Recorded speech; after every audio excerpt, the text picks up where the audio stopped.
దాని మూలంగా రూపాయి విడుదల కాక దగ్గర 3 సంవత్సరాలు అవుతుంది సార్. అయితే రిసర్చ్ వాళ్ళు కూడా అప్లై చేసుకుంటుంది అంటే ఈ సంవత్సరం అకాడమిక్ 23-24 సంవత్సరం సంబంధించి అకాడమిక్ వాళ్ళు కూడా అప్లై చేసుకుంటున్నారు. ఇప్పుడు మళ్ళీ 24-25 కూడా దగ్గరకు వచ్చింది. ఈ మూలంగా దగ్గర ఇంకా అవకాశం ఉంది.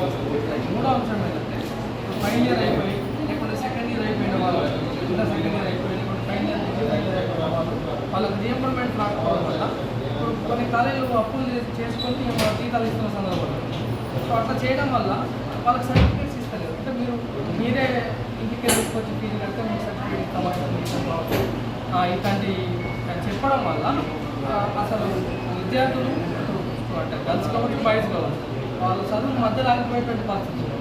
ఫీజు కట్టలేదు, సర్టిఫికేట్ తీసుకోకూడదు. పైకి వెళ్ళాలంటే సర్టిఫికేట్స్ కావాలి. అంటే పీజీకి వెళ్ళాలన్నా బిఎడ్ చేయాలన్నా వాళ్ళకి సర్టిఫికేట్స్ కావాలి. సో అది లేకుండా ఈ ఫీజు లేకుండా చేయడానికి బయటపోవడానికి అయితే అవకాశం లేదు.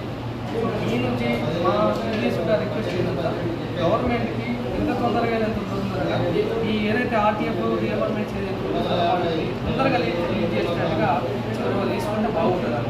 ఇంకో అంశం ఏంటంటే ఎస్ఎంఎస్ హాస్టల్స్ ఉన్నాయి సార్. ఎస్ఎంఎస్ హాస్టల్స్ సంబంధించి ఇప్పుడు వీళ్ళు ఆ మోడల్ని కూడా పెట్టాలని ఏం చేయాలో మాకు అలా కావట్లేదు కూడా వాళ్ళు మాటలు కూడా చాలా సందర్భాలు చెప్పారు సార్. ఇప్పుడు వాళ్ళకి మెజర్మెంట్ కూడా అయిపోయింది, వాళ్ళ బిల్లులు ఎంటీఎఫ్ కూడా అయిపోయింది. ఇవంతా అంటే ఎడ్యుకేషన్ని పూర్తిగా రిగ్యులేట్ చేసే విధంగా కొన్ని అంశాలు మా దృష్టికి అయితే వస్తున్నాయి. కాబట్టి దీని ద్వారా గవర్నమెంట్ స్పష్టంగా ఏంటంటే చదువుకునేటట్టు పిల్లలకు స్కాలర్షిప్ అయితే రీఎంబర్మెంట్స్ అయితే ఆ హాస్టల్లో ట్రాన్స్పోర్టింగ్ ఛార్జీలు కావచ్చు, ఎన్టీఎస్ కావచ్చు, అన్నింటినీ సకాలంలో రిలీజ్ చేస్తే వాళ్ళ చదువు కొంచెం ముందుకు సాగడానికి అవకాశం ఉంటుంది. మీ నుంచి మా నుంచి మీ ద్వారా గవర్నమెంట్కి అయితే మేము విన్నపం చేయండి.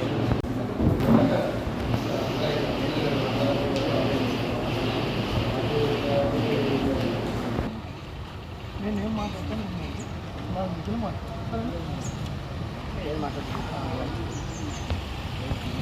తెలంగాణ రాష్ట్ర వ్యాప్తంగా ఫీజు రియంబర్మెంట్స్ అదేవిధంగా స్కాలర్షిప్ బకాయిలు దాదాపు 7 నుంచి 8 వేల కోట్ల రూపాయలు బకాయిలు పెండింగ్లు ఉన్నాయి.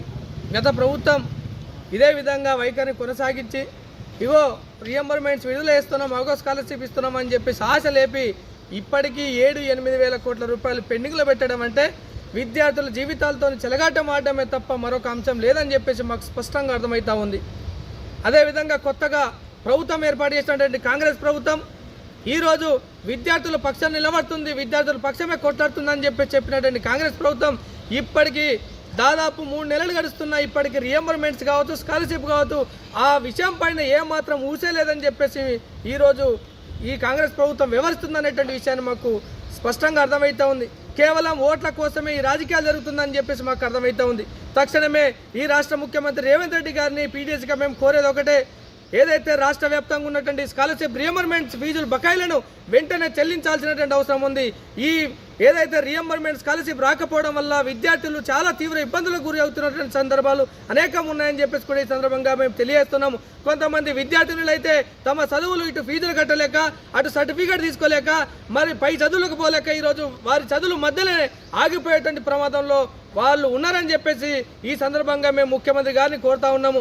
స్పష్టంగా మేము ఒకటే డిమాండ్ చేస్తూ ఉన్నాము, ఏదైతే పెండింగ్లో ఉన్నటువంటి బకాయిలని వెంటనే విడుదల చేయాలని చెప్పేసి కూడా ఈ సందర్భంగా మేము ఈరోజు పీడీఎస్ ఆరుమూరు ఏరియా కమిటీ ఆధ్వర్యంలో ఆర్డీఓ ఏఓ గారికి ఈరోజు మెమోరాండం ఇవ్వడం జరిగింది. అయ్యా ముఖ్యమంత్రి గారు, విద్యార్థుల పైన కావచ్చు మా నిరుద్యోగుల పైన ప్రేమ ఉంటే ఖచ్చితంగా మీరు ఈ రియంబర్మెంట్స్ కలిసి విడుదల చేయాలని చెప్పేసి కూడా మేము డిమాండ్ చేస్తూ ఉన్నాం. లేని పక్షంలో రాబోయేటువంటి ఎలక్షన్లలో ఖచ్చితంగా కాంగ్రెస్ పార్టీకి ఏదైతే ఆనాడు టీఆర్ఎస్ ప్రభుత్వానికి బుద్ధి చెప్పినామో ఈసారి కూడా కాంగ్రెస్కి బుద్ధి చెప్తామని చెప్పేసి కూడా ఈ సందర్భంగా హెచ్చరిస్తూ ఉన్నాము. ఆర్మూర్ పట్టణ కేంద్రంలో పీడీఎస్ ఆధ్వర్యంలో పెండింగ్లో ఉన్నటువంటి స్కాలర్షిప్లను రియంబర్స్మెంట్ని విడుదల చేయాలని చెప్పేసి ఆర్డీఓ గారికి వినతిపత్రం ఇవ్వడం జరిగింది. గత ప్రభుత్వం 10 ఏళ్ళు విద్యారంగానికి తీవ్ర అన్యాయం చేసింది. అటు బడ్జెట్లో కానీ ఇటు విద్యారంగాన్ని విద్యార్థుల విషయంలో స్కాలర్షిప్ రియంబర్స్మెంట్ విషయంలో రిలీజ్ చేయకుండా విద్యార్థుల విషయంలో చౌటోడు చేలో శంఖం ఉన్నట్టు చేసింది. ఇప్పుడు కూడా ఈ రేవంత్ రెడ్డి సర్కారు ఇప్పటి వరకు కూడా విద్యాశాఖ మంత్రి నిర్ణయించకుండా విద్యా వ్యవస్థపై సరైన విధానాన్ని ఆలోచించకుండా ఇప్పటికే విద్యార్థులకు స్కాలర్షిప్లు రియంబర్స్మెంట్ రాలేవు. అసలు స్కాలర్షిప్ విద్యార్థి పిల్లలకు రాక కాలేజ్ యాజమాన్యాలు విద్యార్థుల నుంచి ఫీజును వసూలు చేస్తున్నాయి. ప్రభుత్వ కాలేజీలు కూడా ఫీజులు కట్టాలని చెప్పేసి విద్యార్థుల మీద ఒత్తిడి చేస్తూ ఉన్నాయి. ప్రభుత్వ కళాశాలలలో ఎవరు చదువుకుంటారు? పేద విద్యార్థులే కదా. పేద విద్యార్థులకు ప్రైవేట్ కార్పొరేట్లు చదువుకునే స్తోమత లేనందుకే ప్రైవేటు లేకుంటే చిన్నతర ప్రైవేటు కాలేజీలు కానీ లేకుంటే ప్రభుత్వంలో చదువుకుంటారు.